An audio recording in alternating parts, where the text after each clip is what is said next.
Hello and welcome. Let's take a look at our top story this hour. Ukraine appears to be a step closer to getting the German-made Leopard 2 tanks. Germany says it will not stand in the way if Poland wants to send its Leopard 2 tanks to Ukraine.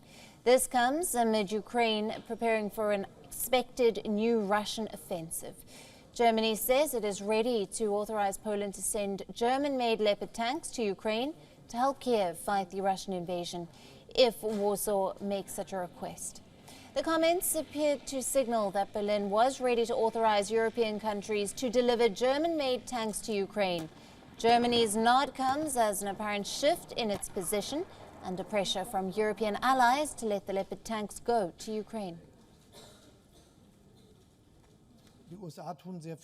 The US is doing a lot. Germany is also doing a lot. We have constantly expanded our supplies with every effective weapons that are already available today. And we have also closely coordinated all these decisions with all our important allies and friends. With France, for example, with the US, for example, with other major countries in Europe, and of course, with all those who participate in this discussion. Most NATO alliance countries have Leopard 2 tanks. Germany holds a veto for their transfer to other nations.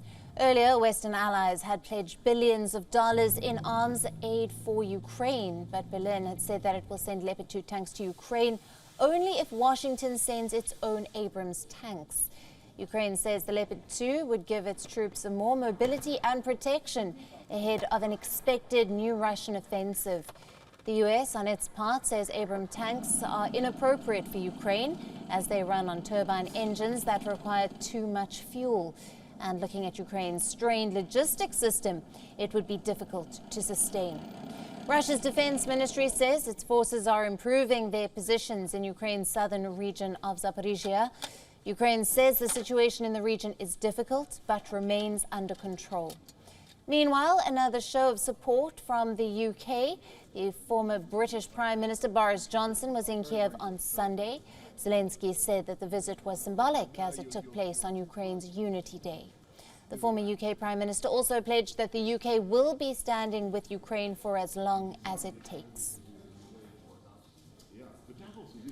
Now, for more on this, we were earlier joined by Dr. Volker Stanzel, the former German ambassador to China. He's also a senior fellow at the SWP, German Institute for International and Security Affairs from Berlin. Listen in. This is a problem that has very little to do with actually the armory that is delivered or not.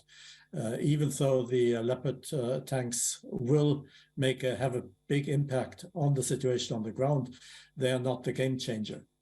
The point is that what Germany does and what the US and other countries are doing, nobody wants to be seen as escalatory.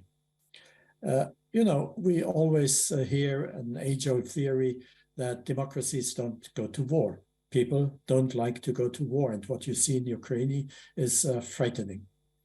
So every government, every democratic government has to take care to take the people along, to make people understand that an escalatory measure like sending in new arms systems is absolutely necessary.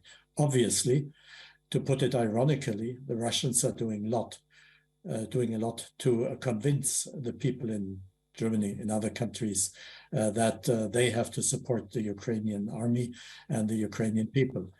But still, this has to be a process where people are being convinced. What you see in Germany, what you see in the discussion about Abrams tanks in the United States, what you've seen in the UK, before they came to the decision to supply Challenger tanks, is always the same situation. Governments have to be extremely careful in putting up the ante. WION, now available in your country. Download the app now. Get all the news on the move.